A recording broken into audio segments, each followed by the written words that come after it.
Good morning, everybody. Fox News alert now from the Capitol building in Washington, 9 a.m. And now we're only about, 63 hours until the House of Representatives is supposed to officially start summer break.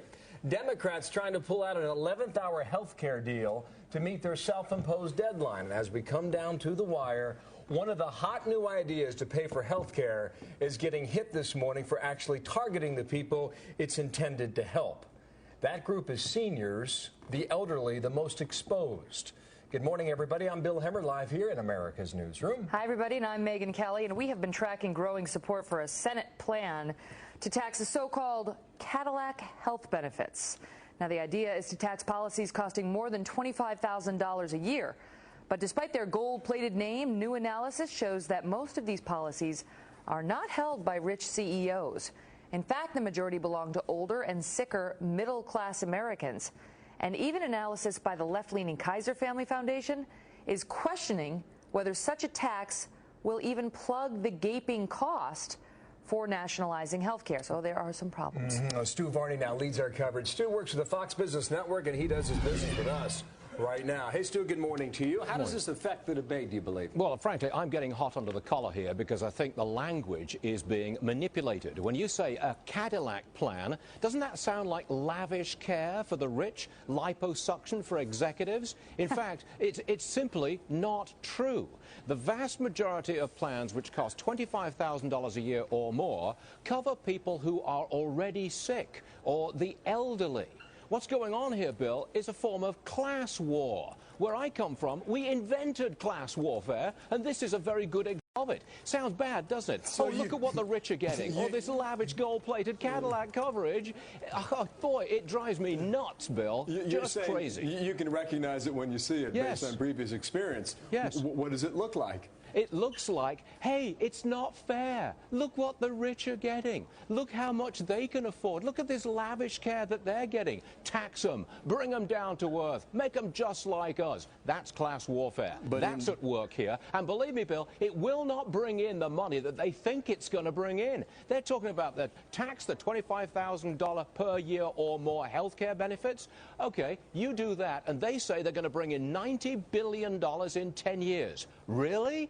0.3% of all health care plans cost $25,000 a year or more. 0.3%. And they're going to raise $90 billion in 10 years? I don't think so. Well, you are hot under the collar. Well, look. Get that man a fan down there, huh? I'm sorry to get hot under the collar so early in the morning, but, you know, I'm a refugee from that kind of class warfare, and I don't like it. Thank you, Stu. Stu Varney leads our coverage on that story. It's called Cadillac coverage, and maybe in the end it's not all it's cracked up to be. Right. Stu, thank you. See you next hour on another take. Yes. That's got Stu hot under the collar yet again. Cool down. Okay. You've got 57 minutes. See you, Stu. I love it. It's not fair. Just adds something to it, doesn't it? That British accent. Here's the bad news for Obama. Only 23% now believe health care costs will go down if his health care plan passes. How does that work out? 53% expected health care prices will rise. 50% expect the quality of care to decline. The president's approval ratings, according to Gallup, and that's one of the shining examples, has dropped 8 points in the last month alone. So, yes, the president is very happy to see the media diligently investigating. Is it Bud Light? I hope it is. What does that say about the man? Perhaps support for the 1,000-plus pages health care bill is eroding because people are beginning to, look into some of the things buried deep within. Stuff like, I hate to even bring it up, it's so unimportant. Section 440 of the House bill that reads, and I quote, home visitation programs for families with young children and families expecting children would provide grants to states to establish home visitation programs to educate parents on child behavior, parenting skills. Oh, well, gee, I hope it's a well-trained and competent staff. And oh my gosh, here it is in Section 440. It's going to be a well-trained and competent staff coming to your house. They're going to provide parents with knowledge of age-appropriate child development in cognitive, language, social, emotional, and motor domains. Modeling. I don't know if that's a modeling agency like, I don't know.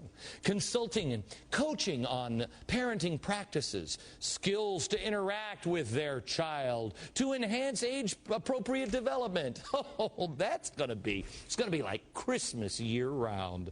Oh, but Glenn, please, that's crazy talk. It's completely voluntary. Yes. Oh, yes. I'm sure it's going to stay that way, too.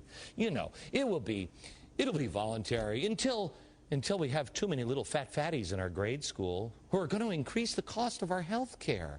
Then I don't want to come in your house, but I don't have a choice. I wouldn't want to send the fat police to the fat fatties and the fat fatty parents, but I have to because you're hurting the collective, the greater good.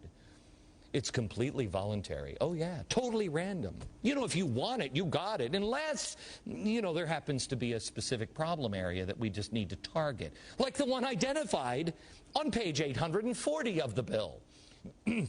The state shall identify and prioritize serving communities that are in high need of such services, especially communities with a high proportion of low-income families or a high incident of child maltreatment. Wow, this doesn't scare me at all. No, that's just the crazy people.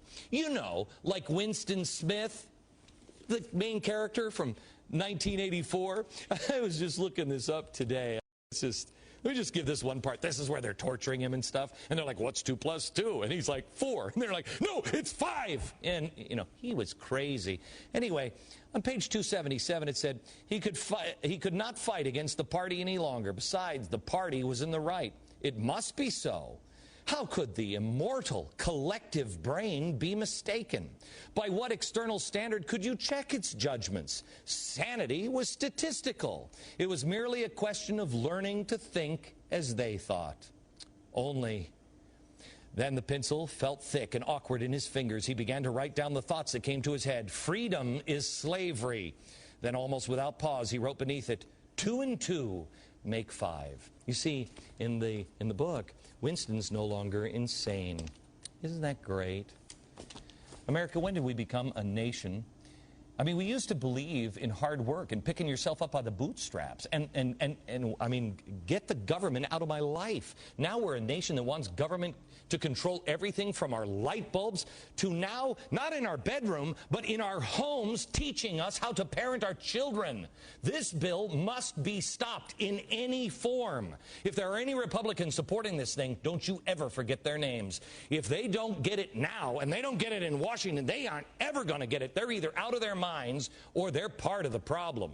Either way, they are the ones who are insane, not those who still know and still will shout from the mountaintops 2 + 2 = 4.